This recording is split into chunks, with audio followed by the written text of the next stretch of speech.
All right, hello everyone. We have vampires.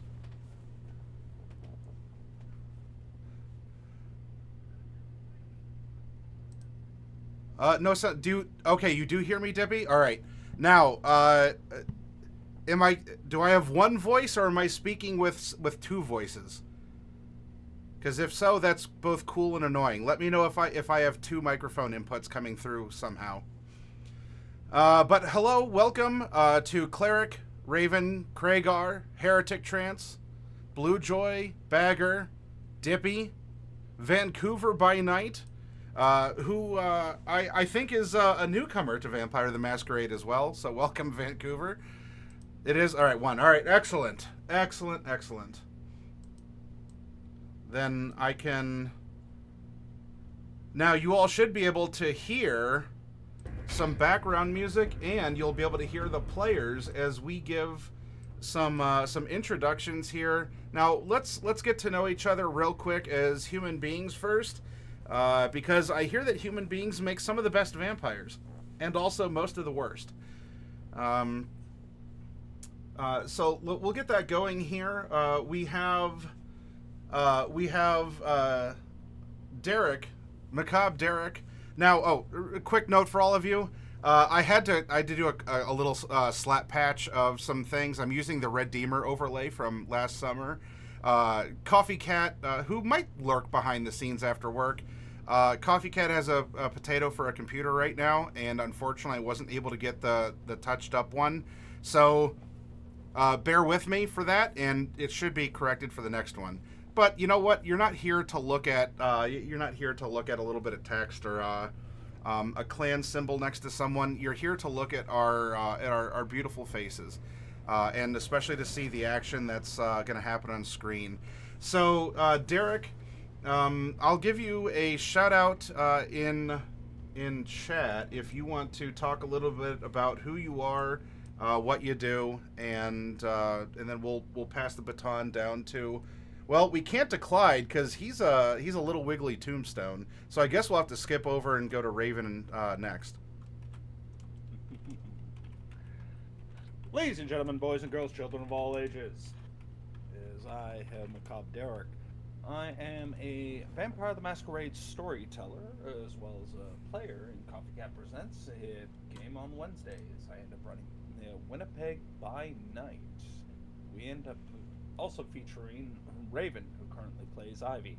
I also am a illustrator by commission and a visual horror storyteller. So I end up enjoying all kinds of ghastly illustrations that you can end up seeing on my channel.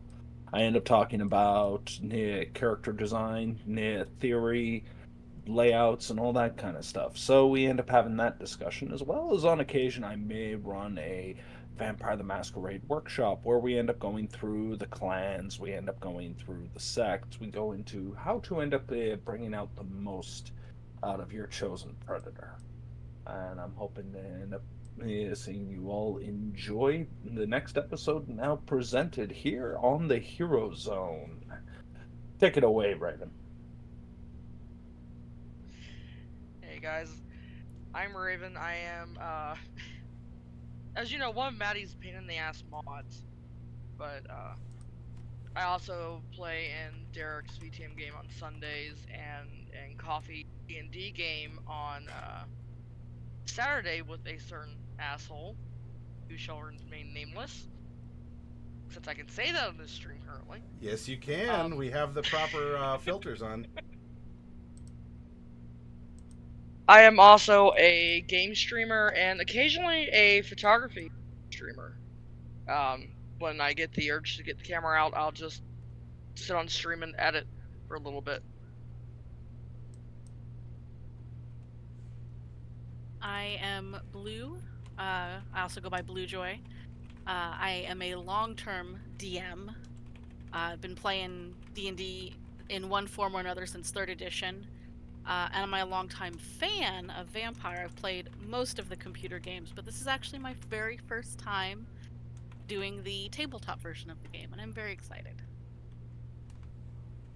And I appreciate you being here as well, and giving me as a storyteller a chance, as well as this game and this system. Hopefully, you'll have a lot of fun. We'll have some thrills, chills, and spills, and we'll go forward from there. Now, do you the gaming that you do, Blue Joy? Do you stream at all? Should I be giving you a shout out there, or are you just more of a? I used to stream many years ago. I haven't streamed in like 3 years, and even when I did, none of that was tabletop. It was all, just computer games. Okay. Yeah. There we go. Final. All right, now, if any of you are, the things I see and hear are going to be different, maybe, hopefully not, than the things you might see or hear. If the volume of someone's microphone needs to be adjusted or whatnot, I am a one-man show as the storyteller, as the scene switcher, as working the soundboard. So please mention something in chat. You will not hurt my feelings. And as you can see, I can see you all down here.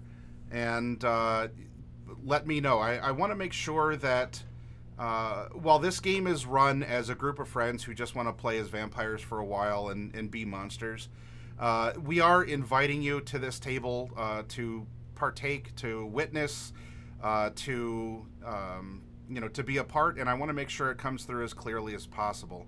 So if something does need adjusted, then you're not going to hurt my feelings if you say, so-and-so's microphone is a little bit low. All right, well, as you can see, Clyde, piloted by Spectre Deflector, is that wiggly little tombstone. If you all aren't familiar with the events that happened in the Red Deemer this past summer, spoilers, I guess. But I would urge you to hop over to the Tubes of You and give it a look, because the different role plays that we ran last year, we had Cyberpunk Red, Alien RPG, Vampire the Masquerade, and we concluded with Call of Cthulhu. Those are there, along with the long-running Chroma Company and a lot of other workshops. That's enough self-promotion from me, as we should get into our story. And we're going to do so in the city of Cleveland, Ohio. Let's go over there now. For those who may not be familiar,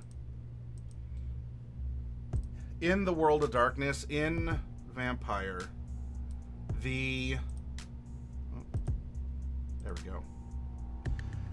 Cities are ruled by various factions.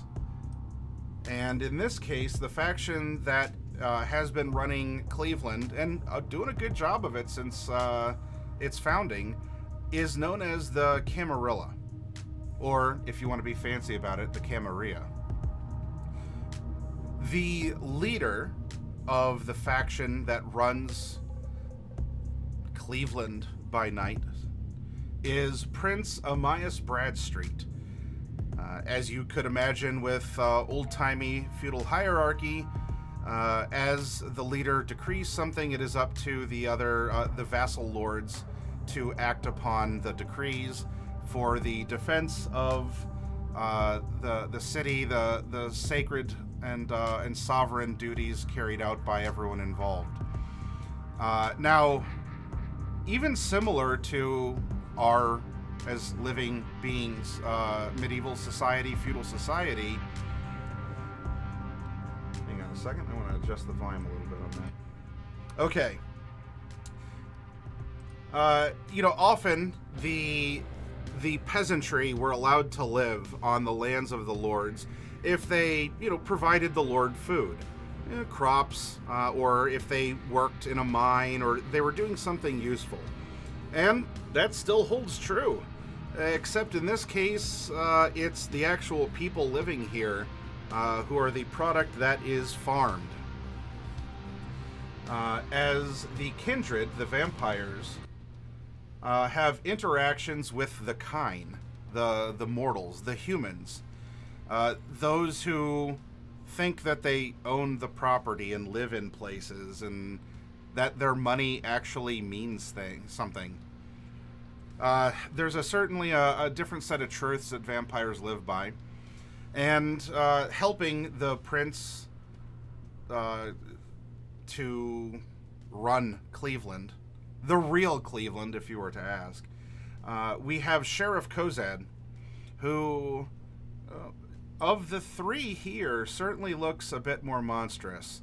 And I assure you, he is. But honestly, the three of them are all monsters. There's not really good guys in Vampire. But Sheriff Kozad is the enforcer of the law. He had a very interesting circumstance last summer. But, well, he's also very old and very powerful. And we'll see if he makes an appearance here in one last day. Also assisting to keep things in order is the Keeper of Elysium, Charity Dunham. Charity runs a sanctuary for the vampires, a neutral ground where they gather to hold important meetings, or newcomers might be able to pass through, make themselves known, seek aid, or otherwise. It could be just a point along the way. Whereas the sheriff is the sterner of the two, the Keeper of Elysium still bears a very powerful responsibility in trying to manage a bunch of bickering monsters, each with their own unique needs, wants, desires, and ability to assert themselves over each other or the food that grows in their parts of the city or others' parts of the city. So we are actually looking at three very powerful people, if you still wish to call them people. They do a very good job. Two of the three of them do a very good job at wearing the skin of people. And maybe to make things a little bit more relatable, because not many of us might be rulers of cities or the sheriff of town in our own mortal world. I want to take us to vampires that are a little closer to who we are, and they were, as humans. Instead of focusing on the machinations of some elite, powerful old-timers, we get enough of that in real life. Let's go over to a different part of Cleveland and meet some of the more street-level ones. Well, they were on the street level, but things have ascended through an elevator. Maybe one day in 50 or 60 years, things might change where they could also climb the social ranks. Being a vampire, well, you have a little different time frame for how things operate. But here we see the skyline of Cleveland, Ohio. And it would appear over at the Quick and Erie Loan Building that there's some sort of a show or display that is happening.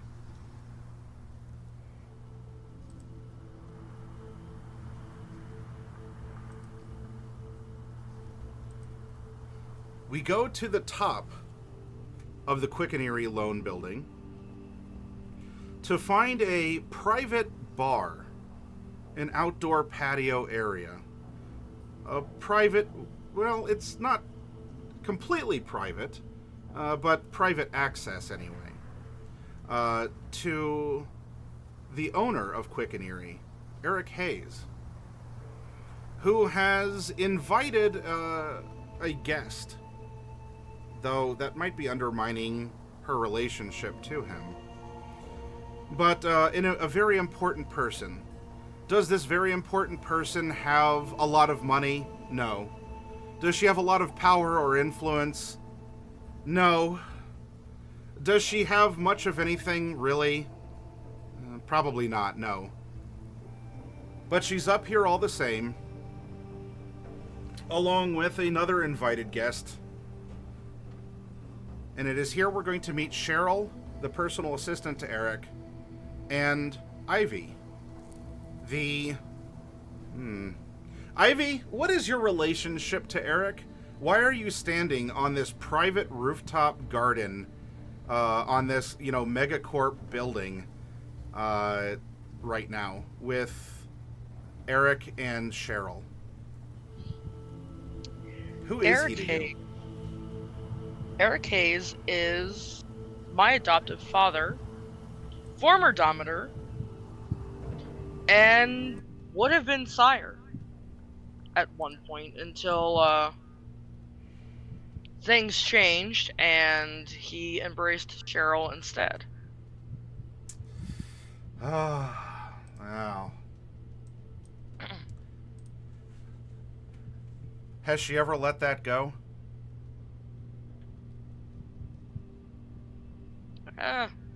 After the events of last time, maybe a bit more.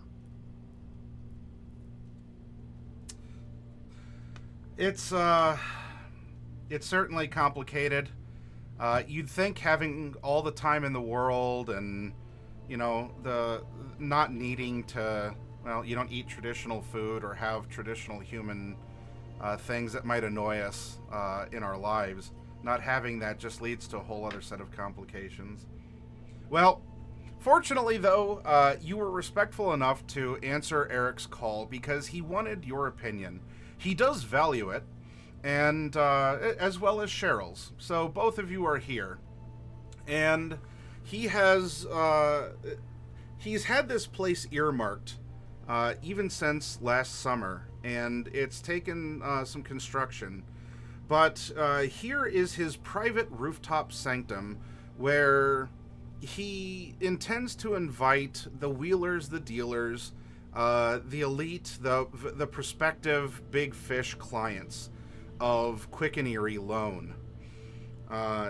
Ever since last summer, he was contemplating rolling out a new program because, hey, if you control the purse strings of your food source, then you always have food. And his campaign of Red Rocket mortgages seemed to really penetrate the market and really get locked in there. So all the money that is just flushing in has been put towards continued growth, but in this one a little bit more social. You can imagine that this somewhat private area would also be a great place for Eric to have power lunches. And by that I mean lunches on the powerful people that he can invite up here. You don't think that he has that in mind for you or Cheryl, hopefully. But he does want your opinion here. And so Ivy, you and Cheryl, after being given the tour by a very proud Eric Hayes, are welcomed over to the actual bar part here of East of Eden. Ivy, what do you think? Seems like it'd be a lively place once it's actually opened up. It technically is. It's just that I don't intend to have, many grand parties up this way. Though I think there's going to be a great opportunity here in just a few days. As you probably know, there's going to be an eclipse. People can't stop talking about it. I can't tell you, Ivy, how much money I've made selling cheap paper glasses to people here in the city. Oh, I can imagine. I can't go any place down the street without running into people trying to sell them to me. Most of them are probably working for me, so cut them a little bit of a break, and if any of them don't, I'll try and make sure that they do. For as much as we're trying to block the light with those glasses, I hope they'll see the light. But as you know, the people of this city are absolutely stupid. I've been able to sell them not just their own money back to them through loans, not just holding their own houses over them hostage through mortgages. I mean, ever since I endorsed Sweet Rabies Bay barbecue sauce, that's been selling as well. I tell you, you tap into memes and fads, these people go nuts over it. They spend money they don't even have on garbage. Well, certainly a more materialistic world nowadays, anyway. And at the same time, you can have all the money in the world, Ivy, and good help is still very hard to find. As I was decorating here for East of Eden, I had a statue that was being helicoptered up, and some fucking Nimrod banged it into my building. The head fell off. I pay good money for this, and this is how it's treated. Fortunately, I was able to get it back on mostly, but yeah. I certainly hope it's not an omen. Well, what, the head falling off, the eclipse, the fact that the people that live here are miserable pieces of garbage? The timing of it all. Oh. Oh. Are you the superstitious type here lately, Ivy? I don't think I've known you to be. No, just...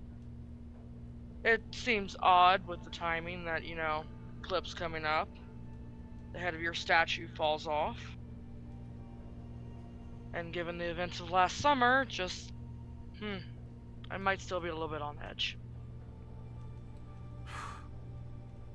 What a mess. I'm grateful that you've been compliant in the request that I and others have made to help to massage the information surrounding those events. Fortunately, your position in your lab has, for as much as I talk about the kind as I do, and to an extent I hope you need to appreciate that in my position, I need to treat those like us similarly. You've made yourself useful, Ivy, but I don't just mean that in a purely utilitarian fashion. You've done a good job, and as such, I've made sure to put word in that some of the anxiety surrounding you and the others in the months that have followed the wreck of the Maureni, let alone these other things that have happened, you've worked to redeem yourself. It's very concerning what was uncovered, and quite frankly, how it was handled. Look, you're still rather new to this. I can't baby you, but I also need to hold expectations. You may not be my progeny, but I was the one who initially chose you, and I think that you always can be better and do better. And I believe that... you go ahead, Raven. My only confusion is why would they send fledglings out on a job like that? That would have been better suited for people who were older. Yes, it would have. And he gives you a very... He's not using any powers or anything on you, but his look into your eyes is a very... it's very deadpan. It is stern.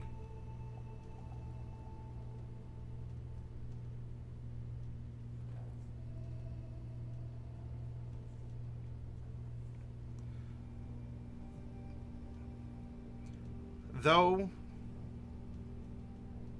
despite that decision, things have turned out better for most. The Sheriff Kozad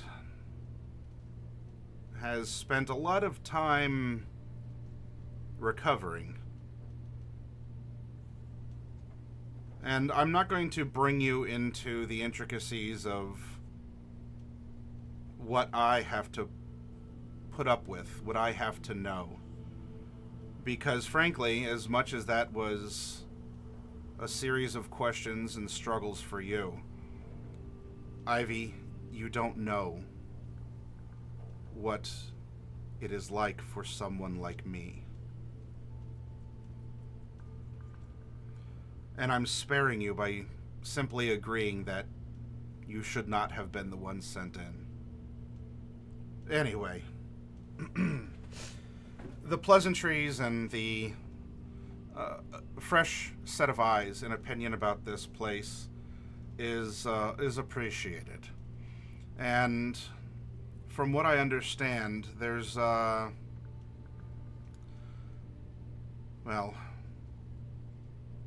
there's going to be a need of you again.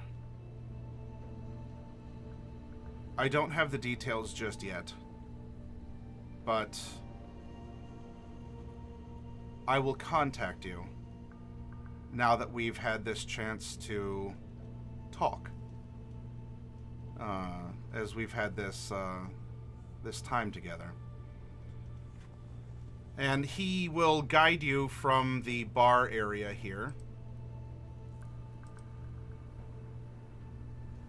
Past the various pieces of art, the murals that are present, to the gateway that would lead from the inside of the tower here to East of Eden, this rooftop bar that he has lit up to, get attention and get people hyped for the big eclipse and also maybe the party that he intends to throw up here during it. Well, maybe not during it, but to celebrate it in his own unique timing and fashion. And you can see the statue that he was talking about here. Do you have, Ivy, do you have any, you said you weren't superstitious, but do you have any particular knowledges about history or artifacts, even the occult? I'm very open-minded here, but let's see if there's anything that might get your neurons firing. I have a little bit in the occult. All right. So. Well, given the surroundings here and what you're seeing, you may have even seen in other places. This is spoilers. This is not a unique statue. It's unique, perhaps, to see one that has been purchased and installed at the top of a a megacorp tower. But you said what you had was it a cult that you had? Yep, I have a Dalton cult. All right. Why don't you give me an intelligence plus a cult then, and let's see if anything is coming to mind. What we doing? I'm being chaotic again. Whoa! I love that. 4. Well, look at that. Intelligence carries. Ivy, you know this, so you know several pieces of information. You know that this is a creature called a Lamasu.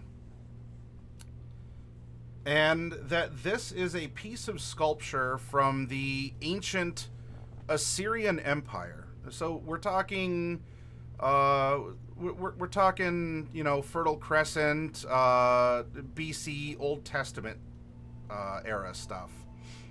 Now, for as interesting as this winged bull with a human head looks, this is a creature of protection. It's supposed to be anyway.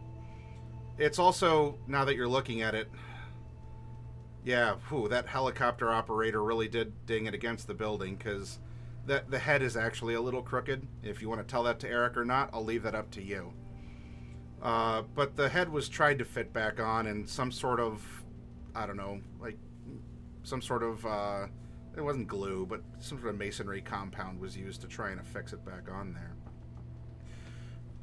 But this might belie, as much as Eric had asked you if you're superstitious, this might belie something for him. Lamasus are protective kind of deities, demigods, sacred creatures, but especially concerning the time period that these creatures were more often depicted.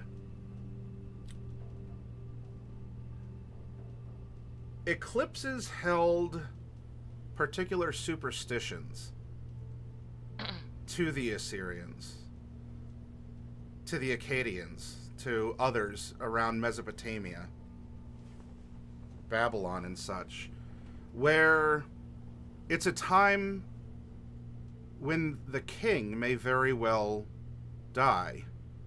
Although maybe I should say not die, that's a little bit too passive, maybe even gentle. That the king would be killed, that there would be a violent usurpation. And there were rituals around eclipses, maybe involving sacrifices. In fact, a dummy king would often be installed on the throne prior to the eclipse, so that it would appear that the king on his throne would be the one to die during it, though those in the know knew it was not actually. But the blood was still spilled, and the circumstance was appeased.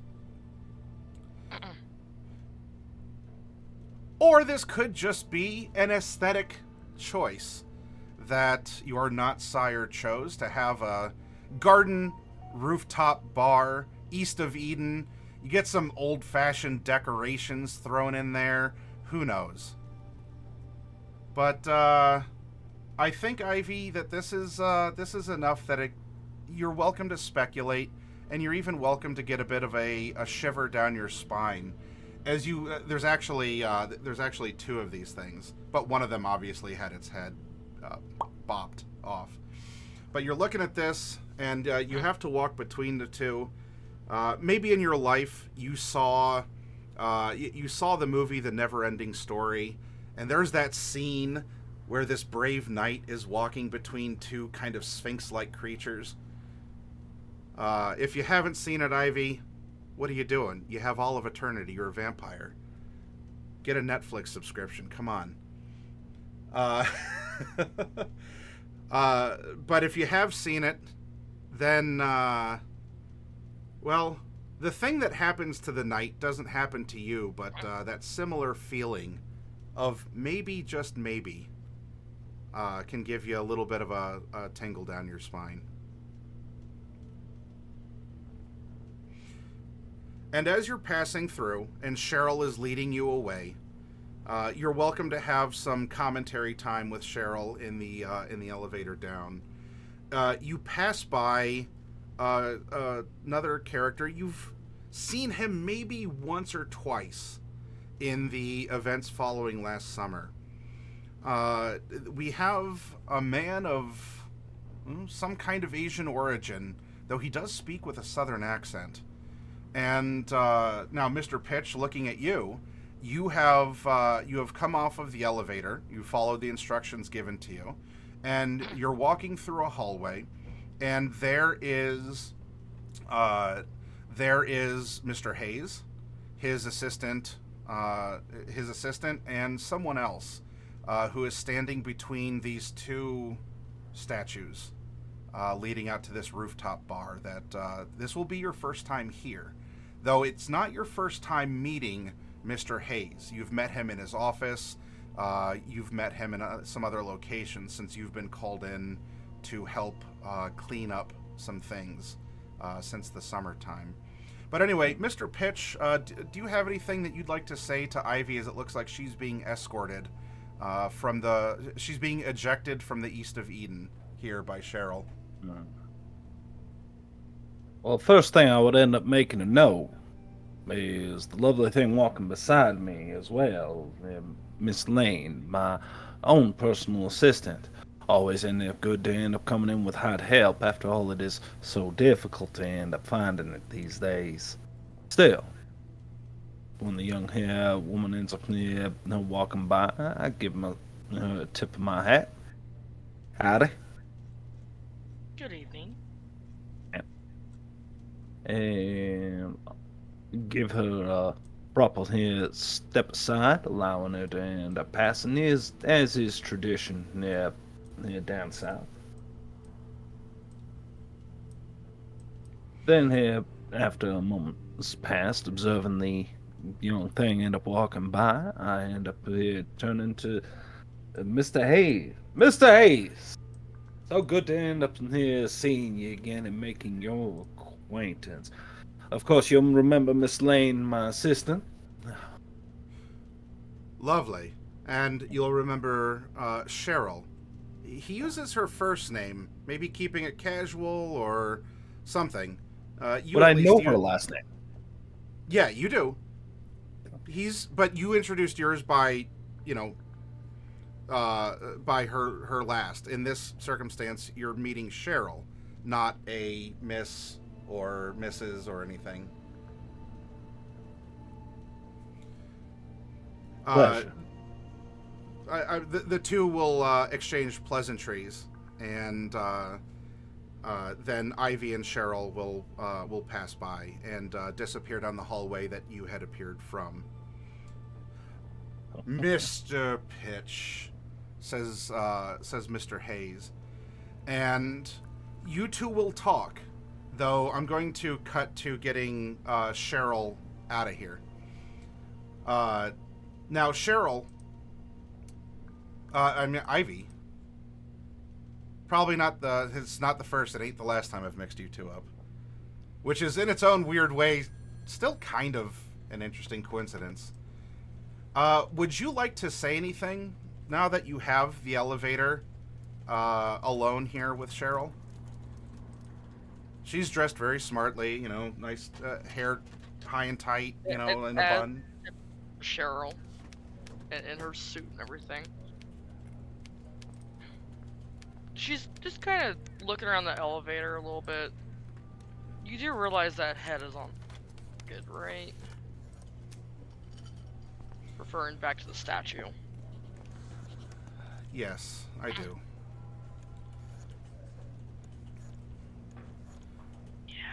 I could tell him that, but I don't think it would actually fix anything. I think it would just make him more irritated. He has it...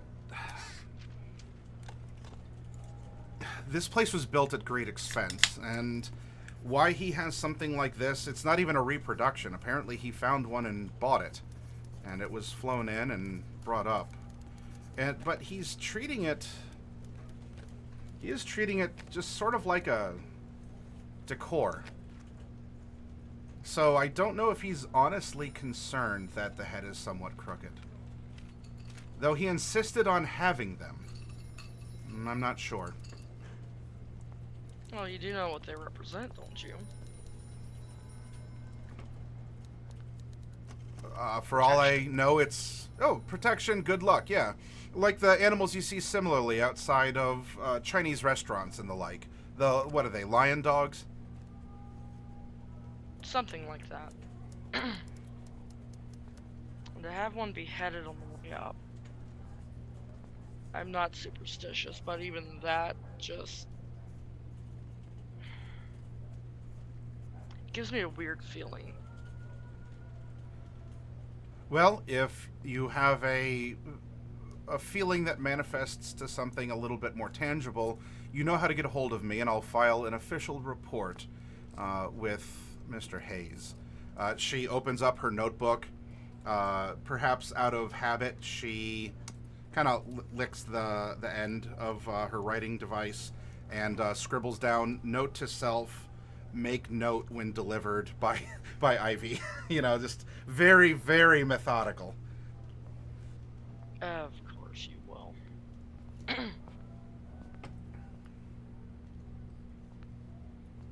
I think with that, the rest of the elevator ride's gonna be kind of silent. Okay. You make your way down. She gives you a courteous door being held open, and closes it behind you before she goes back to her desk to do whatever it is that she needs to do. Now, this would leave Mr. Pitch, Mr. Hayes, and the sole assistant of Mr. Pitch up in the garden alone, and you are now back out onto the streets. So you walk away from Quick and Eerie, and I don't know. We'll find out where you end up. But for right now, you get to walk past the beautifully lit buffet of people who are out for a very nice springtime dinner. It's still kind of chilly. We're talking, early April here. But some of these outdoor patios are opening up. They might have those heaters that will reflect the heat back down on people. The smells of the food, I don't know if that does anything for you, but there's certainly a variety of people around you that are laughing and having a good time. Now, we come back up to east of Eden here. And Mr. Pitch, you are invited to have a seat.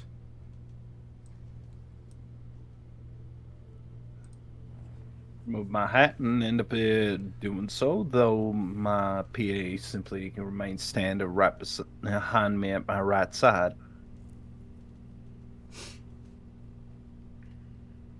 So good to end up being back here, Mr. Hayes. I love what you've done with the place. In celebration for the Coven festivities, I would end up I might end up inciting. Celebration and reward, Mr. Pitch. You have done a very good job of doing what you've been asked to do since making your way here from Texas. I and other concerned parties are grateful for your service to the Camarilla. Now, as I do intend on throwing quite the private party prior to the eclipse, are there any particular... Well, let's see. Would he know that your personal assistant is a ghoul? Yes. Okay. So then he doesn't. I am under the impression that, and correct me if I'm wrong, but Eric Hayes also falls under the Venture lineage. Yes. So at that point, it would be a bit of clan discretion. Okay. Then he won't need to speak in any sort of veiled words with you. Absolutely not. As this is going to be a private party, and I invite my best clients. I intend to only invite my best clients. Do you have any particular tastes that I can offer you on the menu of this party? Well, I do appreciate the offer. Unfortunately, as for the party itself, I will have already end up coming up appropriately fed. While I do appreciate the hospitality, my particular leanings require a certain degree of, shall we say, travel arrangements. Of course.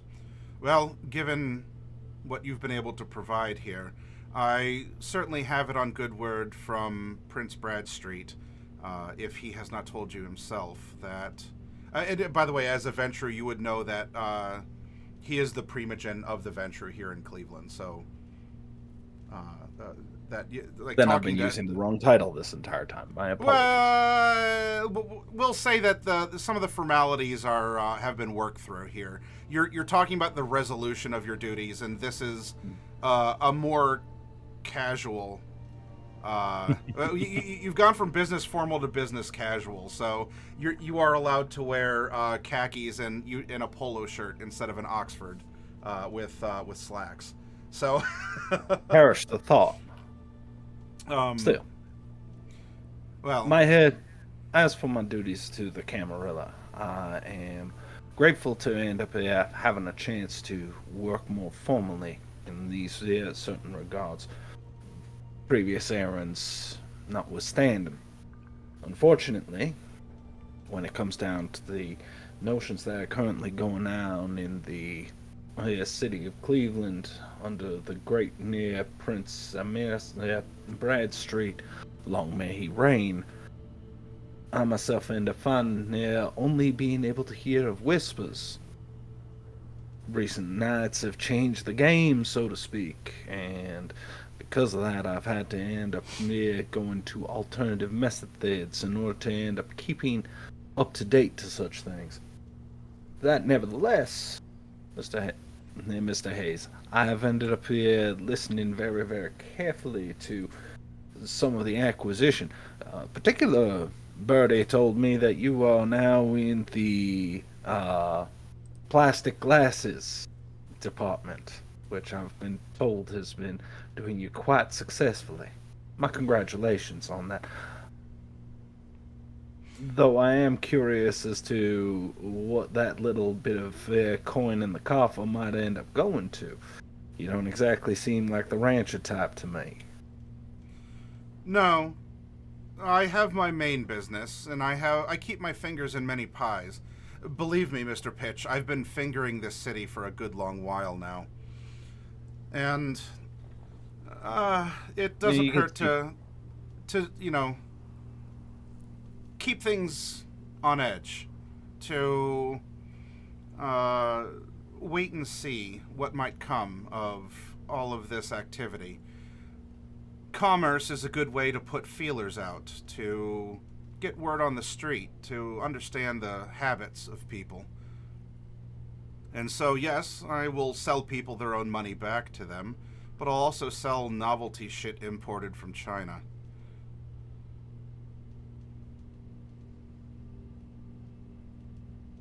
And there's a little bit of a wince there to Mr. Pitch when he ends up hearing that, but he brings it back down at the moment.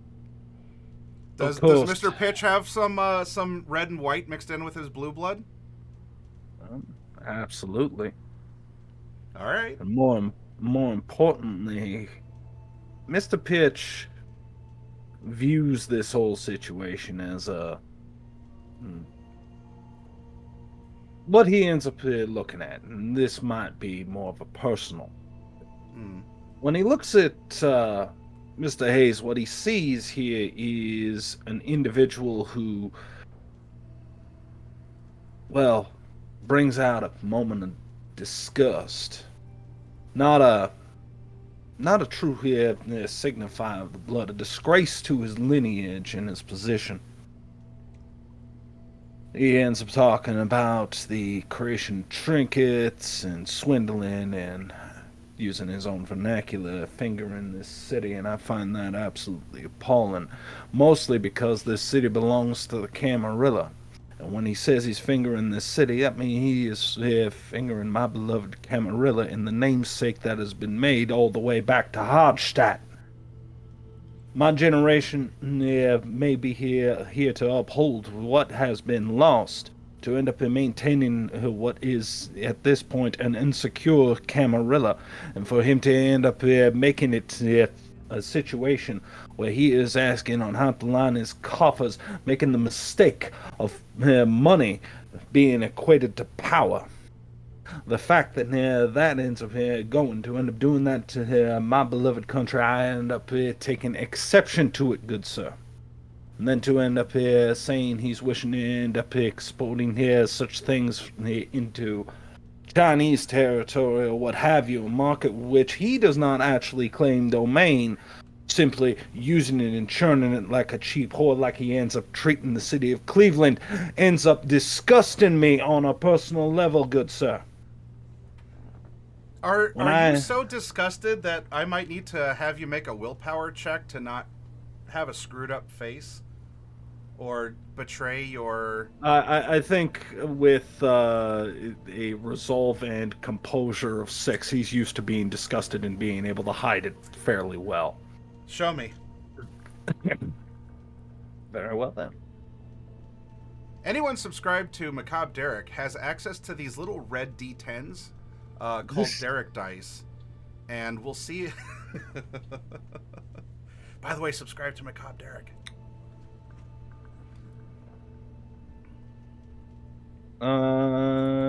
What would be the difficulty? It's asking me for a difficulty value. Or just roll it and let what come. Just put in 0. Yeah. Roll it. Just roll it. 6 successes. Oh, nope, 3 successes, sorry. Pretty stout. You for sure you're churning on the inside, but at least the way that he still is talking and acting around you, any of this inner monologue or bubbling up feelings is not getting through to him. You're not breaching any sort of demeanor or, having a twitch in your eye as he's taking a very monetary approach to this and looking at it more in that regard. Oh. Out of curiosity, real quick, Mr. Pitch, while he hasn't asked you for your opinion of the decor here, whether this is in light of how he carries himself in his business, what are your thoughts in coming to this rooftop garden, this party area, passing by these weird statues? Like, are you a religious man, or are you someone who dabbles in such esoteric knowledges or other things? Maybe, yeah. In life, I may have been a man of faith. But in modern nights, my particular focus has always been to, well, trying to end up upholding the Camarilla. The sad truth of it is that when I end up looking at this room, my instincts immediately said this man should have been embraced a Toreador, or at least then it would be able to explain the piss poor decor and the need to end up clinging on to old stone. This is placed up there with no sense of reverence. It's the equivalent of putting Jesus Christ as a crucifix on your back door so that he can end up watching you as you end up exiting. The reality is it comes off as tacky. I also end up finding it a little bit disgusting on how this entire thing is built up more on ego than responsibility. A responsibility that the Ventru end up holding onto the here Camarilla. And listening to this man prattle on. Well, the prattling will stop simply because there is a rather plain-looking gentleman who comes out dressed in maybe like janitorial overalls. They say quick and eerie on them, though he doesn't look like he's been fixing pipes or anything. It's nicely laundered and everything. But he just comes out of this private hallway from a private elevator and walks out to where the three of you are gathered. Sir, I need to collect you all. I'm going to be taking you to the sheriff, who is currently entertaining our herald, who has some information that is very important. I was told to do this in person. And Mr. Hayes looks not surprised, but not surprised at the person, but maybe surprised at the information here. Oh, of course. Well, I presume that you're at the place down in the private parking area. I'm going to gather my things, and we'll meet you there. Make sure that the van is appropriately ready.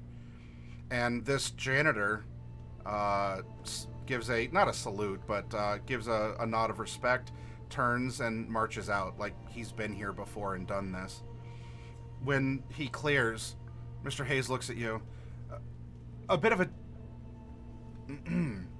a distraction from our pleasantries here tonight. This seems to be official court business. That I don't know if you've had the pleasure of meeting Angel. He is a courier of sorts, and well, if he's been sent here, then both of us, well, sorry, ma'am, all three of us need to attend a meeting. Miss Lane, would you please end up getting the bands ready? I will validate your parking for the Benz. You're going to have to come with me in the van. How unfortunate, but... I agree, but this is how it's done. Of course. Mr. Pitch, meanwhile, thinking now he's trapped in a van with this individual rather than just being able to take in the bands and be able to end up going. Benz wasn't exactly his first choice of vehicle, but it seemed to end up blending into Cleveland and his time in the Emerald City. Now, as you prepare for this, well, whatever happened here, apparently a man named Angel just came by to deliver you here to a meeting. We're going to cut back down. Now, while Ivy has been wandering the streets, I'm not worried about her just yet. Rose, I don't know. How long have you been in Cleveland? Where are you? What are you doing tonight? I am a relative newcomer to Cleveland. My sire brought me here about 5-6 months ago, and has spent the majority of our nights training me and teaching me. Training me in, shadowing people, doing investigations, things of that nature, digging into people's secrets that they don't want anyone to find out. Mm-hmm. And then teaching me the various ways of the Camarilla. What I do most of my nights when I'm not, on active duty of some sort with my sire, I just sort of walk the streets. I look around for people that maybe are less than nice to their fellow community members, and I take what I feel is appropriate action. Do you know exactly what your sire does? Has he explained that to you, or is that more implied through the things that he's taught you? He has given me some indications. Like, he hasn't come out and said, I do specifically this. But so far, what she's pieced together based on what she's observed and what he's said here and there is that he not only acts as the herald, or one of the heralds for the prince, he also has a secondary, lesser-known function in that he hunts down masquerade breakers and gets the evidence needed to confirm that they did, in fact, do something they shouldn't have done. And then either, if he deems that it's a immediate need, he'll deal with it right then and there, but usually he'll turn that evidence over to the sheriff. Now, in the months, or in the time that you've been here, this is probably an example of no better lesson than to learn by doing. Because the events that happened last summer with the wreck of the Mulrenny and other things that occurred, this was a cause for a lot of covering up, a lot of investigation. And through this, you learned, that there were some other fledglings like you that were responsible for things like the ship going down. But there were other bigger things that were happening within the upper echelons. Now, your sire has... If your sire's not told you exactly what he does, it's still enough to learn that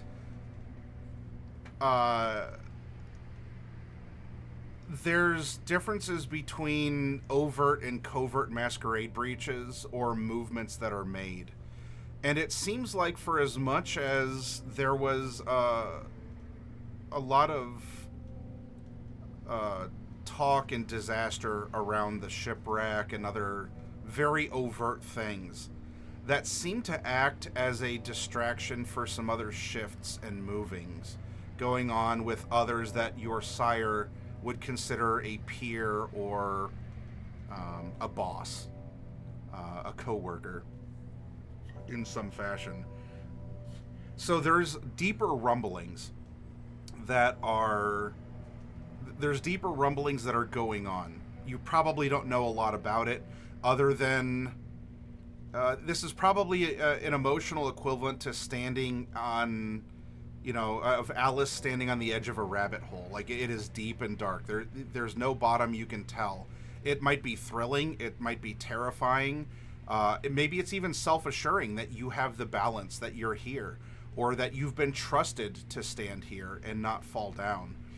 But there is a hole into which your sire does seem to crawl into and out of. And some of the things that are brought back just in some sort of passing knowledge or content reveal that there's a lot more to this unlife than simply being not alive anymore, which I'm sure was an interesting set of circumstances to adjust to after that happened over in, it was Vermont, correct? Vermont, Montpelier. Yeah. So, one of the things that I'm sure your sire had told you is to never go hungry if you can help it, because bad things happen. I'm sure that lessons about the beast, especially given who he is and thereby who you are, or maybe it's more accurate to say what you are. I don't know. I'll let you sort out the who's and the whats. But there is this concept of the beast, and to keep it slaked, to keep it fed, gives you more control, lets you continue to be who you are. Otherwise, you will turn into an animal. And so, every night, if possible, through responsible hunting, you are urged to do just that. Now, normally, I would ask all the vampires, you make a rouse check, and we'll see if it costs you any blood to wake up and, get your body moving after the sun sets. We'll presume that in order to be topped off this night, that your rouse check did land you in a slightly depleted state of blood. So you would have hunger 2. And so go ahead and mark that on your sheet that you have hunger 2, because normally you have 1. If you normally have 0, you and I are going to have to talk. I mean, that you get 0 hunger on like birthdays and special occasions. You don't get it all every night. So let's say that you're out hunting and you have hunger 2. Now you have a particular predilection as a predator for those who treat others as prey.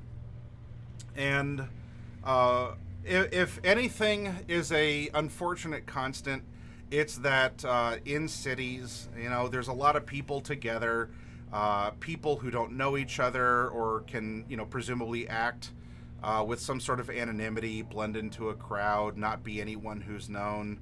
Oh boy, this is a weird parallel to vampires living among humans. Well, let's conveniently ignore that for right now and say that humans can be pretty shitty to other humans.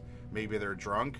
Maybe they've gotten riled up over something, a philosophical belief, monetary circumstances, something political. Who knows? They could be creatures of emotion as well. Or there's just sometimes, there's just terrible people. And as you are out,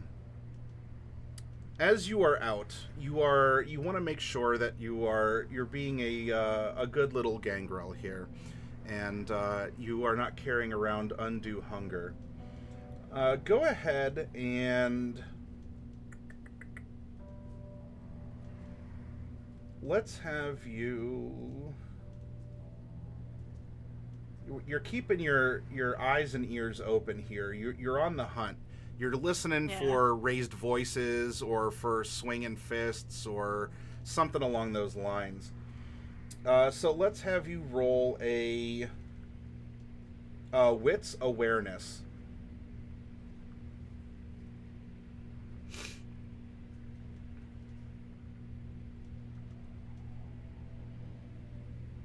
Let's see.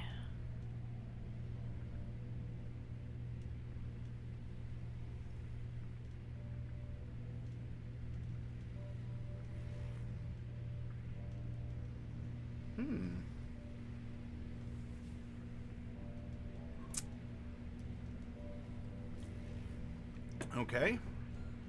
So we have 4 successes here. Now, it wasn't it's not messy because it's not a messy crit. The hunger dice can serve you, but maybe you're feeling that little I don't know. If you have a little edge. thing where you kind of I don't know, your fangs start your fangs start slipping out a little further. Maybe you're rubbing the edge with your tongue. And on this night, you do see that you staked out some territory here. You've been given a particular hunting ground by way of your sire, and there is a. You've passed by a couple times. There's a gang of people who seem to be generic ne'er-do-wells, hanging around. I mean, some of them are wearing, dark clothes or like band shirts or, black leather or the like. It's quite the mix. And, are they just being rowdy? Maybe the first time. So you're still scouting things out. And you notice that there's a very professional woman who walks past this group. And the big guy who is seemingly harassing a lot of the passerbys, not really panhandling, but just being that jerk, goes to hold someone back as this very professional looking woman, like business suit, hair tight in a bun, walks past. And they even seem to like recede back into their alley a little bit. And after after this rather svelte woman passes by, they emerge once again, just sort of like the feelers of a barnacle going out and just trying to gather up whatever's floating around. And then with that amount here, we got 4 successes. They avoided that professional woman, but the big guy slaps the little guy on the chest and makes a vague, like, pointing in your direction, and gives him a shove out. And then the rest of them, they think they're being sneaky about it. They recede back into their barnacle shell, with one totally random guy walking down the sidewalk. So maybe you had scoped him out walking this way. He starts out this way, and you are about to meet. Is there anything you'd like to say or do? Are you acting naturally? Are you hoping he doesn't do something, or do you want him to do something? So the big guy, the leader of the group, pushed some other guy out? Yeah. The guy he held back from this professional-looking lady. That it made everyone retract back into the alleyway. But then after she left, the little barnacle came out of its shell again. And then it looks like the big guy who held back the little one, who wanted to make a move on the professional, he was kind of shoved out to, take the long way around and go up and talk to you. Okay. As he approaches, I will have, like, pulled my shirt down more so that, like, tits are on display. And as he approaches, I just sort of shake my head and go, no, I want the big one. He looks like more fun. Go get him for me. Whoa. He seems very caught off guard. Like, not at your display, but that you saw that there's others, right? Yeah. He thought he was being very coy, like, hey, I'm just a guy in the city. Go on. Go get him. You're not Look, big lady, enough for me. Oh.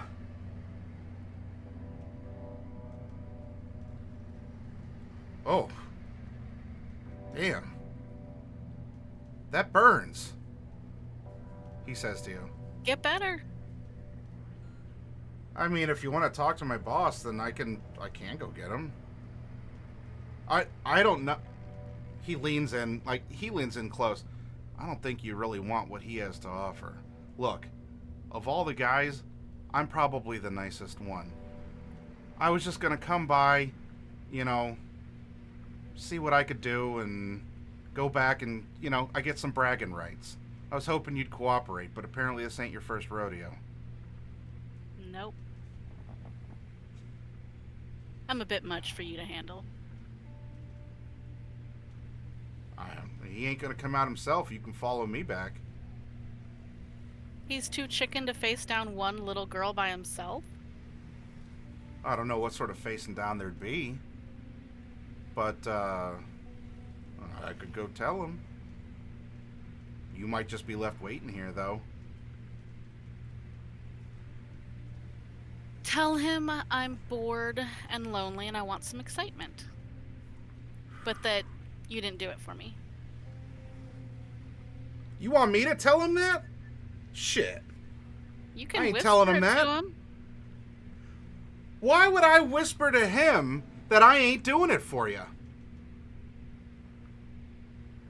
Fuck that, lady. You ain't fucking me, so I ain't fucking around. He walks off to go back to the...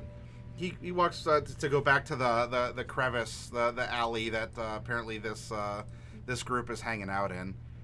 And there's a couple like hoots and hollers of laughing going on.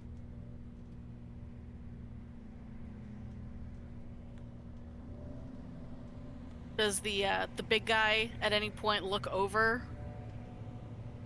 He steps out onto the sidewalk and he crosses his arms and looks over at you.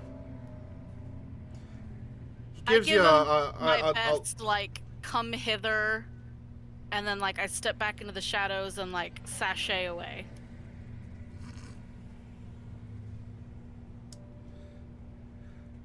Unless you were compelling him by any particularly supernatural means, he doesn't seem to be taking the bait. I'm trying to think. I don't have anything supernatural that would help me with that. I was hoping to rely on my charisma and maybe some seduction or something. Well, some things that could help you out here. I mean, if you've been taught how to hunt, you've been taught a certain set of skills, and this just may very well be.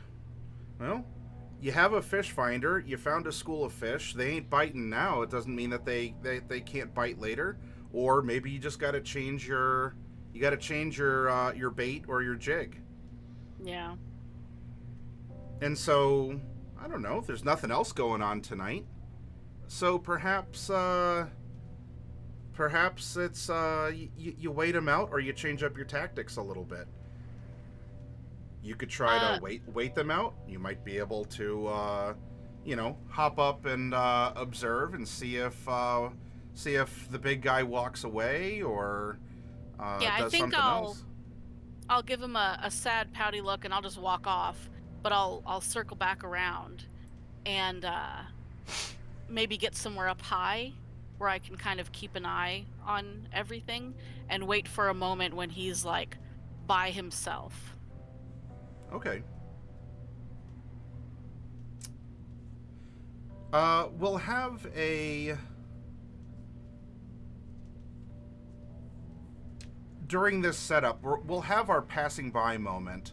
As Ivy, you are back out. You've been ejected from the Garden of Eden, and I don't know where you're going, but this is somewhere along where this is taking place is somewhere along the way. You're definitely not in downtown. This is not a nicer district. This is a little bit more quieter. You still get traffic coming by. There are some people on the streets, but this isn't the skyscrapers. This isn't the glowing neon signs.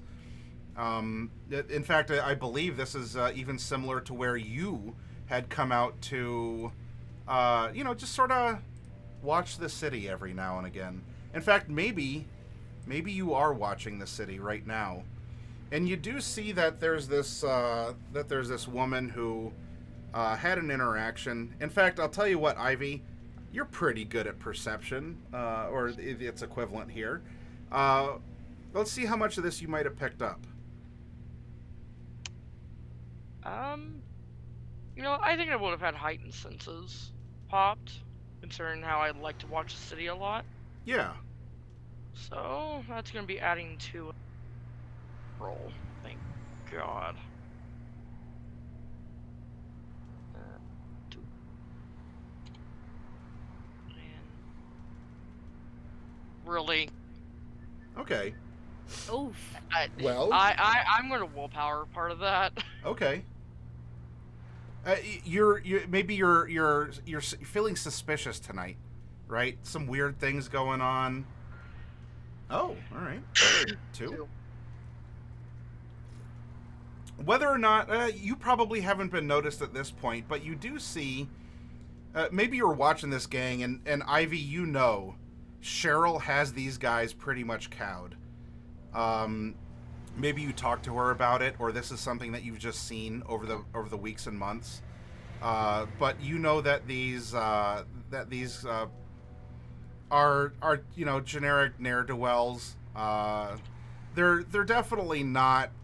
They're not going around murdering people. They're not doing some pretty harsh gangbanger stuff. But these are people who have made many consistent bad life decisions. But every time that Cheryl... So maybe like you went off to go and lurk while Cheryl kept walking. But maybe there's a sense of delight or something that just by her walking past them, they shrivel. And... But what catches your eye is a woman a little ways away who had some sort of an interaction with one of them who went slinking back, and then she has since gone off after a rejection by the big guy. So let's get back to Rose. Rose, you want to go and you want to watch them? You want to stalk them? yeah. Okay. Then let's have you make a... there's definitely good places where you can get the drop on others. Go ahead and make a dexterity stealth to... there's like exposed ladders you can climb. Nothing that's physically demanding. You're not being chased. This is more just about being subtle about it, or at least not letting them see you do this sort of stuff. I'm gonna do a willpower on that. How do I... Here we go, willpower reroll.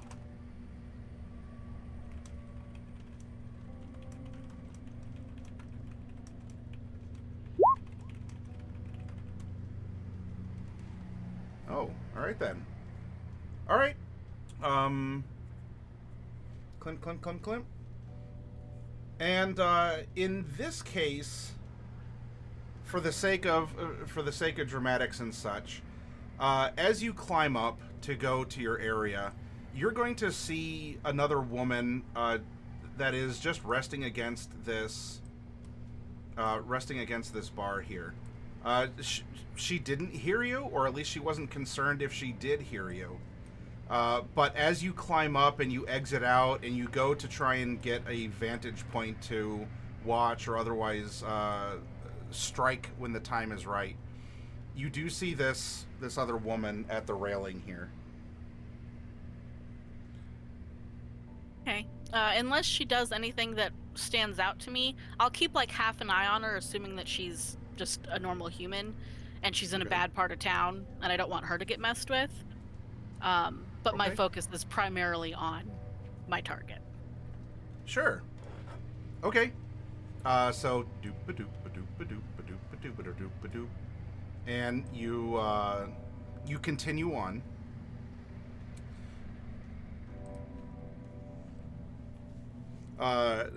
Ivy, we can have some like narrative stuff, but I want to make sure I'm focusing on Rose here for this. Oh no, that's fine. There is a particular point. Now, how patient you are, I'll let you describe or role play through, but some time will pass, and you will get to watch as they continue to harass people going by.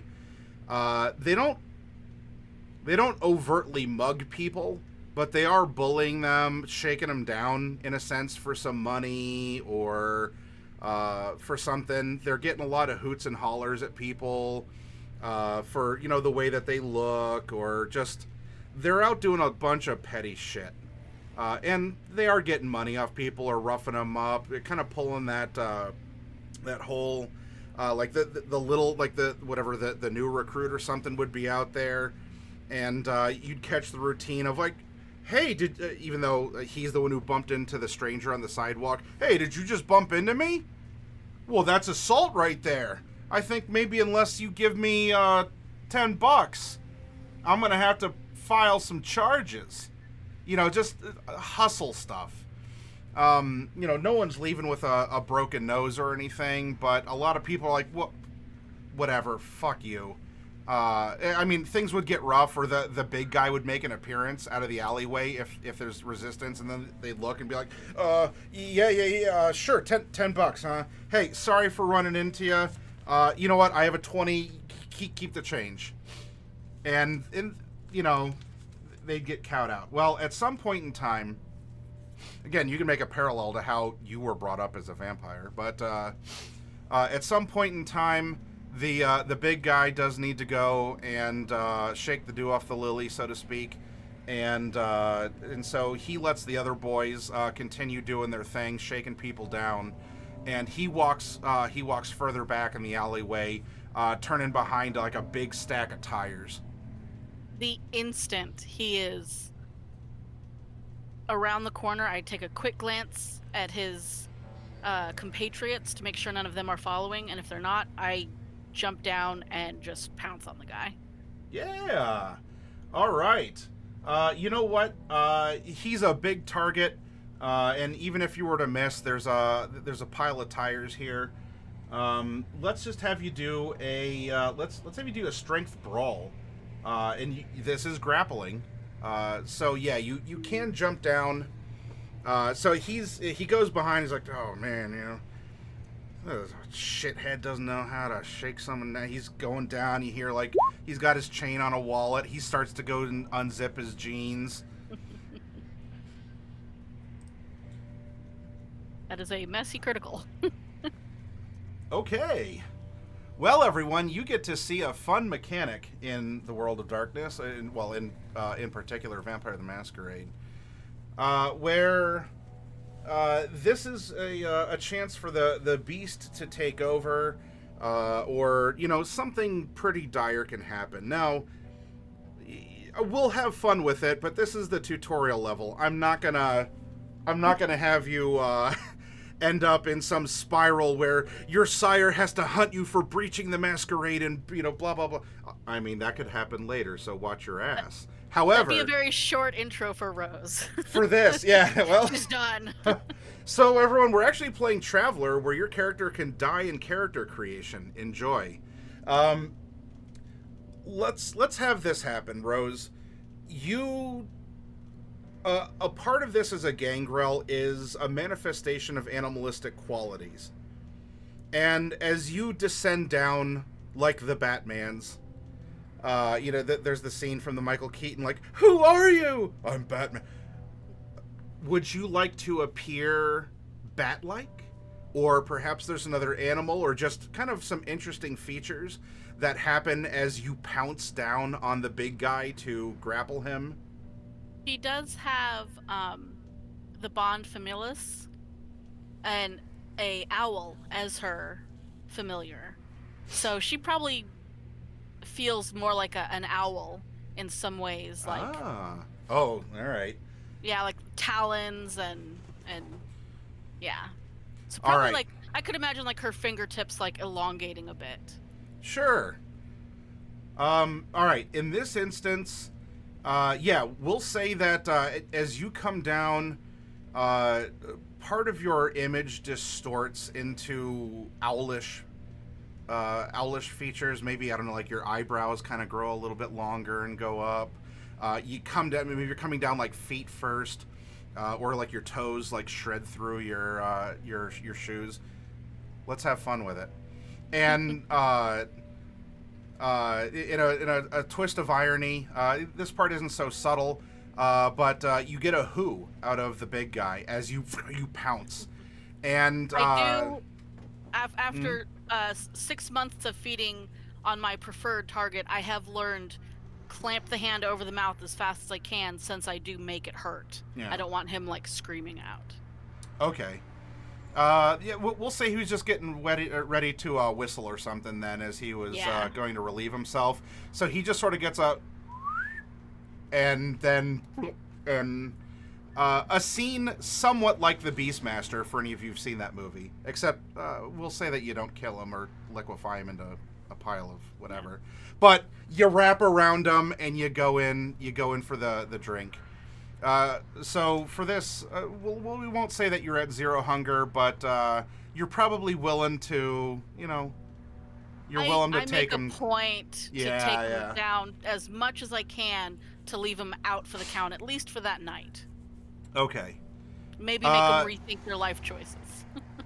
You scramble away, being the varmint you are now, and you are going to carry this animalistic feature for a little while. It's part of the lingering thing that happens. Ivy, I guess for the sake of the drama here, maybe you at least caught some of this. You might not have seen what she did, because she would have dropped down into the alleyway. But for sure, you just saw someone, like, leap down from a building, was down for a while, no sounds, and then kind of crawls back up and scampers off into the night. So... I would still hang around nearby, because I see, like, the night is still young enough that there are still innocents nearby that I would want to protect. Even though you are in this more feral state, you're going to get a message from your sire. And Ivy, you are going to get a message. You're actually going to get a message from not your sire, but from Eric. That each of you are needed in a particular place to be picked up, as there is an emergency meeting being held. She's just gonna sign, not again. Please, not again.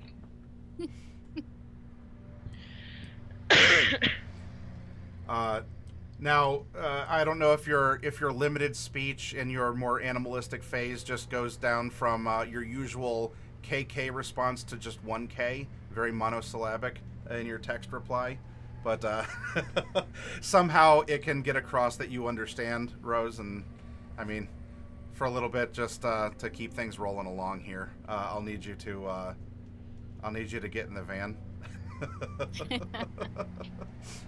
All right. So, a little bit more time passes, and we come to...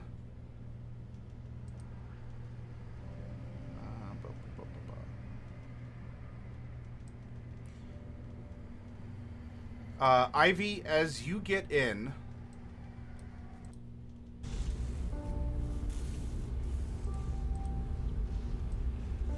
you meet the young lady that you saw get the drop on someone, and there's a couple others. In fact, Cheryl is not in the van. but the two other gentlemen and the personal assistant of the one is in here. There are one or two others that you would recognize are kindred from the city. No particular name to offer, but the van is rather full, and you are being taken towards Elysium, that is held in the West Side Market. This character is not here.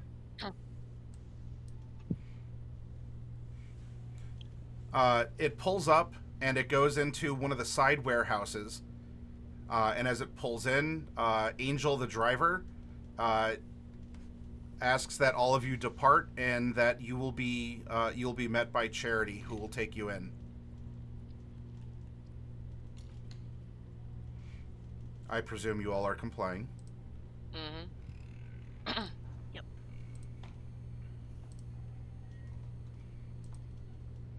So more than just a handful of you all, including some others that you all might be able to recognize as being older or in positions of power throughout the city. The prince is not here, but the keeper is, and you do see, Rose, that your sire is here as well. And he is also looking feral. So something must have happened. His hackles are quite literally raised. Does he have a particularly favorite animal that you've seen him grow in similarity to? Wolves. Wolves? Okay. So yeah, his hackles are raised. All right. Everyone, I'm sorry to have you all shuttled here, but under, well, not too much forewarning. But from what I've been told by our herald here, there is an unfortunate presence of an inquisitive variety in Cleveland. I need to make sure that the word gets out, and in person is the best way, as others can follow electronic methods and, well, other means. You specifically were gathered because each of you controls a territory that we need to have extra eyes and ears in. And while we have done a very good job, all things considered, following the events of last summer, there are hunters out there. There are those who would discover us, ferret us out, who would try to extract our secrets and more from us. This is not just a test. And the herald would step forward and in very gruff, short words confirm that he has been tracking others around the city and have found evidence that there is some kind of an organization that has been inquiring into kindred affairs. Though, as he is currently a man of few words, the Keeper of Elysium will step forward again. And you all are welcome to hem and haw amongst each other as you will. We can get into internal monologue, what you're thinking when we take the next step. So, this is a personal warning to, and I know you're sick of it, living in the light of the breaches that have occurred. But until this problem is confirmed to be routed, I need all of you to be extra careful. And, as such, I and others, like the sheriff, won't be as lenient. Now, you might get some whispers like, whatever he or she had offered before was lenient? Come on. But we cannot afford to be lenient Not when things have almost been cleared and life returns to normal for us, or as normal as it can ever be. There's a little bit of back and forth Q&A, generic things. Some orders are given to other vampires who have other particular territories. This is not the entire court that is coming together. So, Mr. Pitch, this might give you an odd feeling, as it's official, but it's not official enough that you have more than a herald and the keeper of Elysium here. The sheriff has been mentioned, but the sheriff is not overtly present. But a lot of the people who are here are street level. This is getting the word out. Like, look, y'all got your block to watch in the city. Cover your asses. Keep your heads down. That's how it's overtly coming across. You're welcome to think differently if you'd like, as you would have a little bit more experience with higher up decision making than perhaps the others. But that's what this meeting is essentially coming down to. Ivy, Rose, and the others who are miscellaneously gathered. There are others who at least are wearing nicer stuff. You do have Mr. Pitch who's here as well. You probably don't know Mr. Pitch, but anyway, so a little bit of time passes. Now, you all are dismissed, and should there be any other need to convene, you will be contacted. Though, don't be lazy about it. We will stick to the traditions that have worked for so long for us all. Temporary inconvenience will give us continued security, as it has since the beginning of the Camarilla in this city. And, as with most things, your compliance will be rewarded as best as Prince Bradstreet can offer. Now, you are dismissed, except for some of you. And she makes a gesturing motion both away, but she does ask that Rose, that you come up, and even your sire is also gesturing for you to come forward. Ivy, you are asked to come forward by the keeper, and Mr. Pitch, you and your assistant are beckoned forward as well.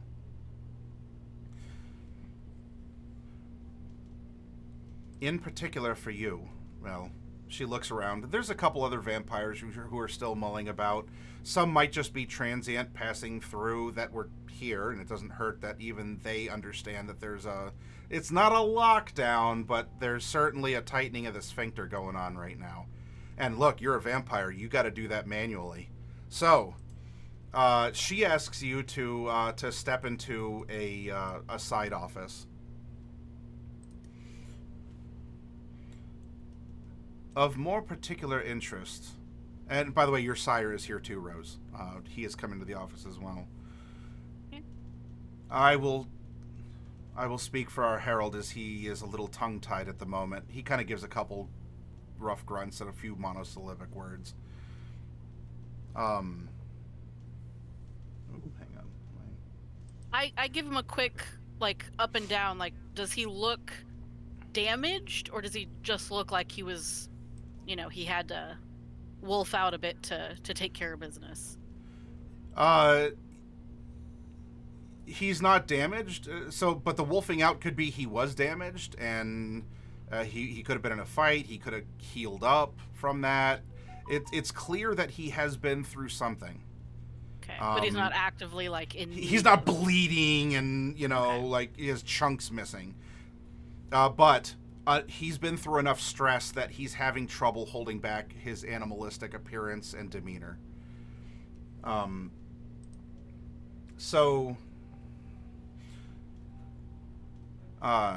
Translating here for our information gatherer, and Rose, if I'm mistaken in my translation, you're welcome to fill in, as I believe you would have more experience understanding him.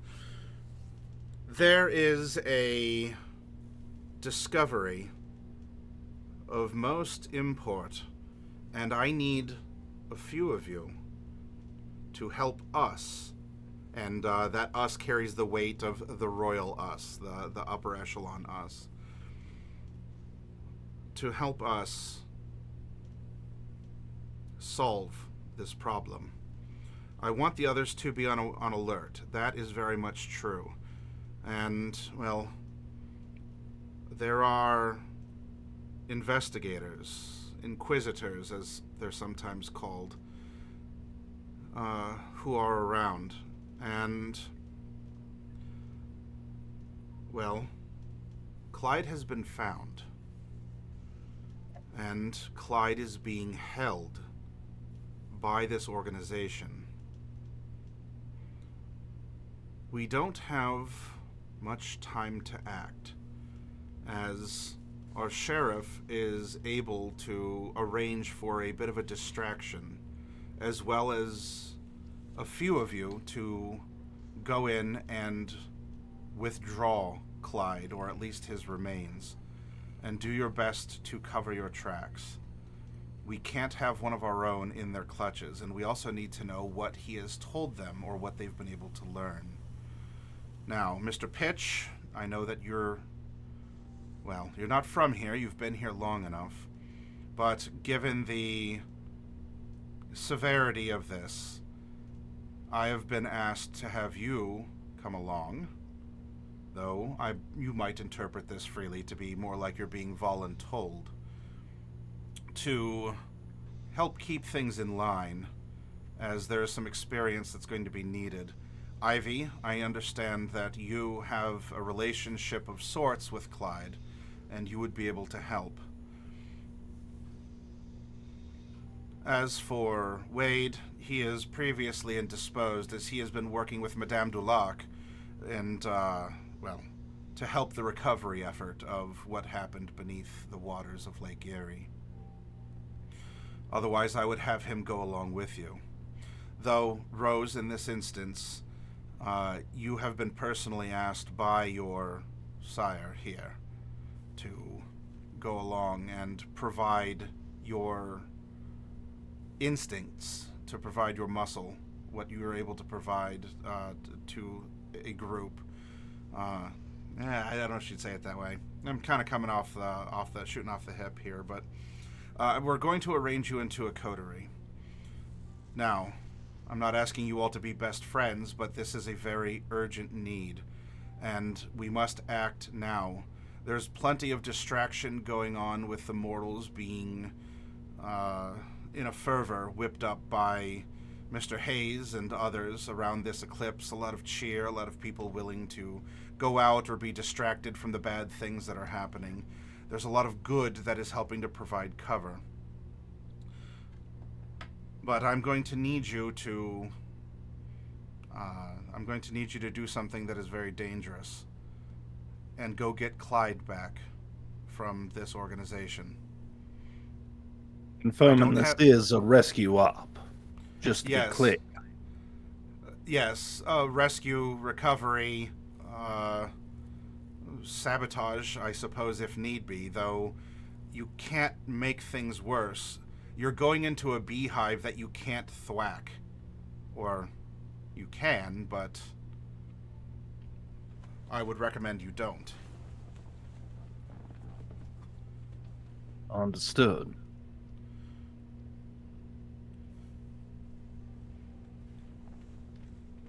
Now, there are others that I'm going to ask to do other things.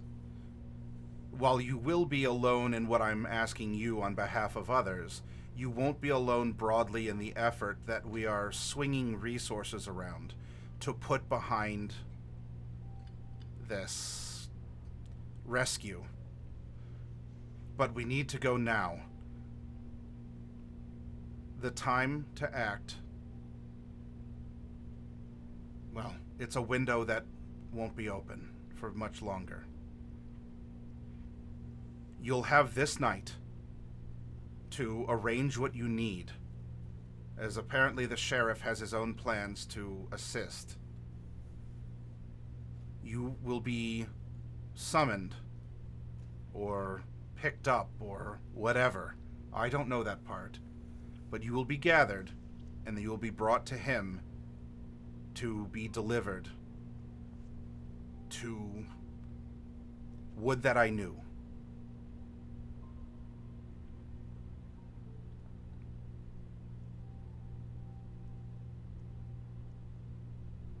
Do we have any more information? I know you said that you're not sure where we'll be delivered to. I take it to mean that you're not sure where Clyde is being held? I don't know. Do we Department. do we know numbers of these investigators, inquisitors? She looks over to the Herald, who is able to give like a grunt, like affirmation, but he's not eloquent enough to really state anything right now. More information. I have information that has nothing to do with this.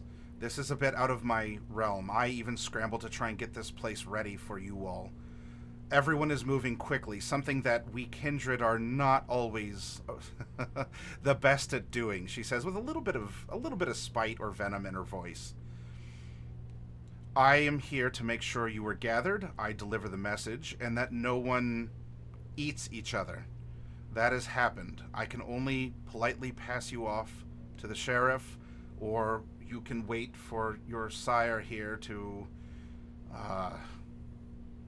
whatever that is, to go away. She seems a bit, not like disgusted, but she doesn't know what to do with it. He'll be fine in a night or two.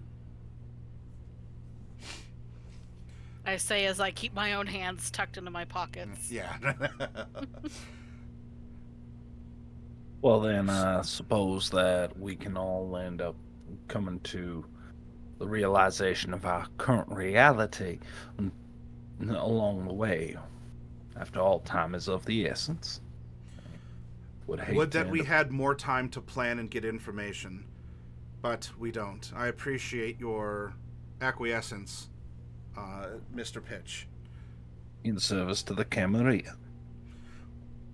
And it desperately needs you if this arrangement has indicated. She's rather miffed at the fact that all of this isn't conducted as a very a very formal affair.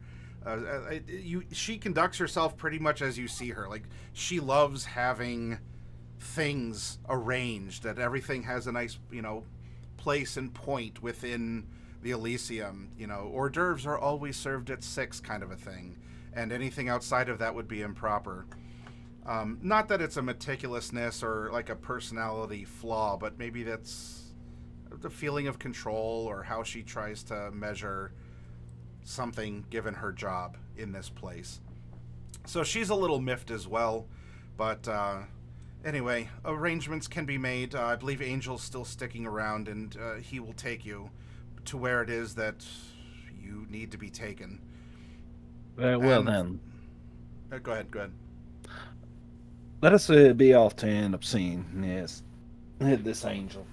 After all, your elegance needs to end up focusing on the broader picture of things and reworking Elysium. Much to be done this night, and I imagine at this point your mind's all aflutter with all the things that must be done.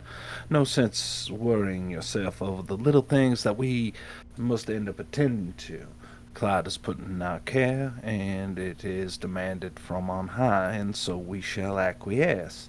I shall end up taking, I believe the names were Miss Ivy and Miss Rose, to the appointed near place. Their size would permit me to end up serving as escort. I will end up gladly chauffeuring them onto the appropriate region to meet up with Angel.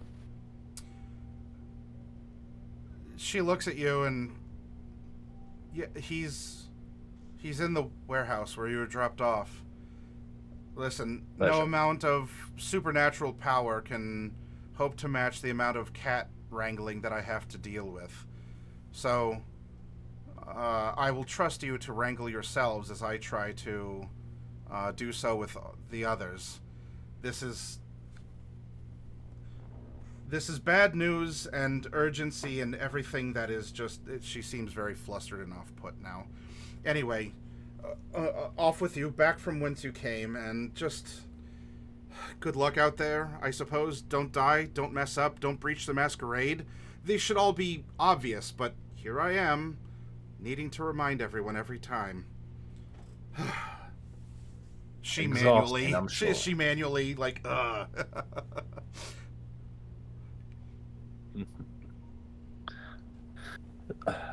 And to you two who will be accompanying me, do I have your sire's permissions to bring you along? I glance over at my sire, assuming that if he had a problem with it, he would have spoken up by now. I look at Mr. Well said. Pitch and just nod. As long as it's in service to the city, my sire couldn't care less. Very well then. Ladies, if you might accompany me, it would be a pleasure to escort you here out of the premises. I follow. As to the And right. that's the Miss Rose, quick moment, if I may. I'm under the impression, at least when speaking to our beloved Harold, that you are new to this particular line of work. Would that be correct? That is correct. Fantastic. I have been heavily trained, though. Training in real worlds. Hilarious on how those two tend not to mix, isn't it? It's interesting that you would assume my training has not been in real world. It's not an assumption of training in real world, as I am presuming that you have had little to no experience when it comes to dealing with Inquisition. I have been advised on what the Inquisition is and some of the things that they are capable of, and also advised to never take anything for granted. To always keep my head on a swivel. Very well. Then, perhaps for a brief moment, you will end up taking this under advisement. Do you understand why it is that so little information has been given to us from this point? A number of reasons comes to mind. They are scrambling. They don't have the information. Or the information they have will not reflect well on them. And we are being sent out to do the best we can with what we have, so as to save face for them. Now, there's a presumption. Might even be correct. Something else.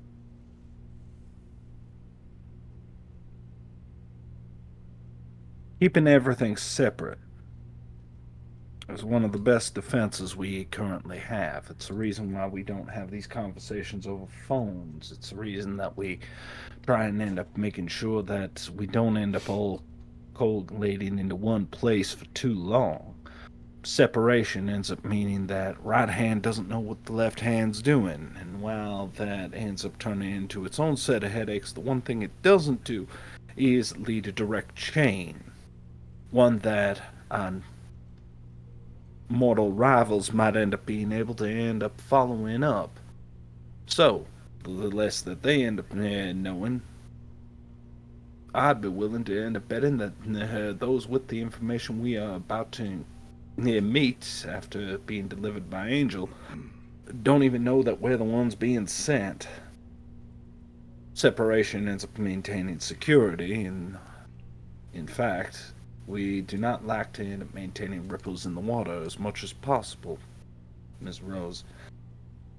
And Miss Ivy, I am led to believe you have a previous encounter with Mr. Clyde. Would that be correct? I do. Alright, what can you end up making of the individuals? Any complications you can foresee? He has a mouth on him. That is to put this simply. Typical Rose. But loudmouth.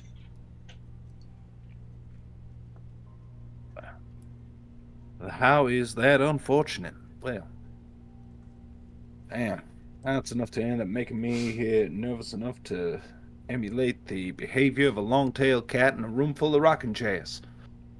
So, with that in mind, if there's any questions that we can end up trying to end up coming up with, or anything we might end up doing to educate ourselves in the current situation or the capabilities we currently hold, now would probably be the time, he says as he's going towards I believe it was the loading dock where we can end up finding Angel.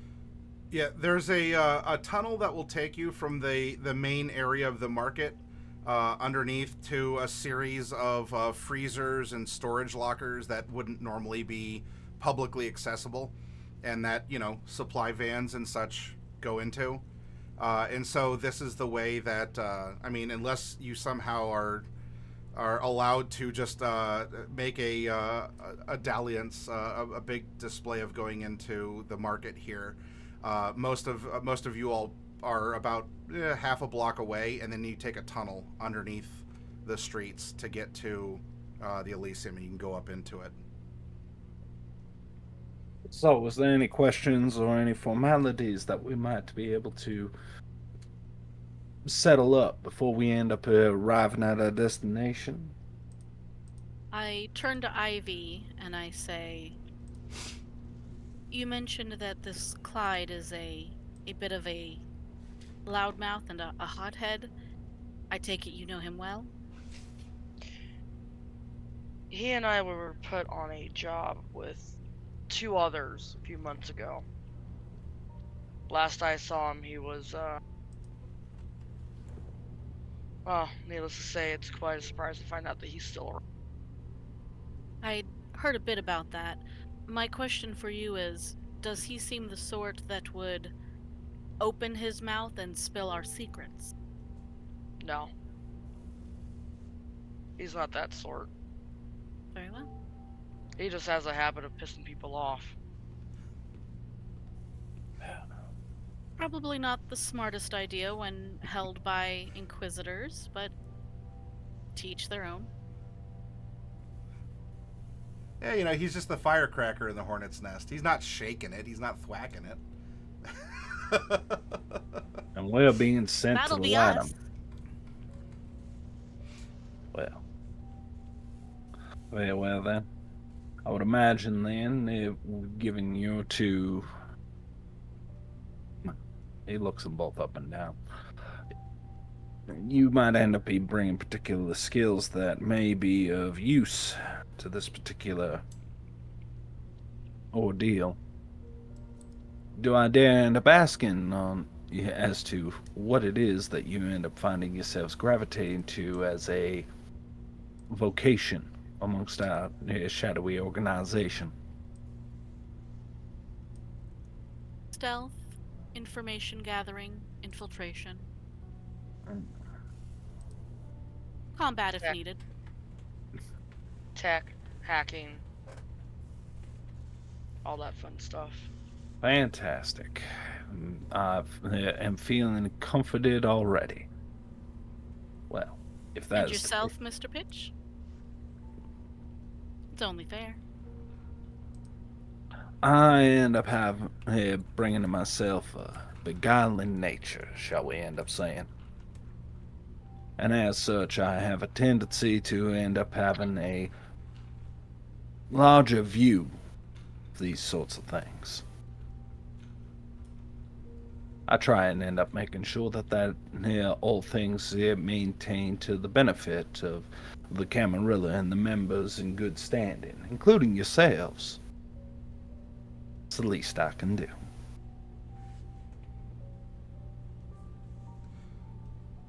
I lean down to, like, Ivy once Mr. Pitch is far enough away, and I go, he's here to babysit us.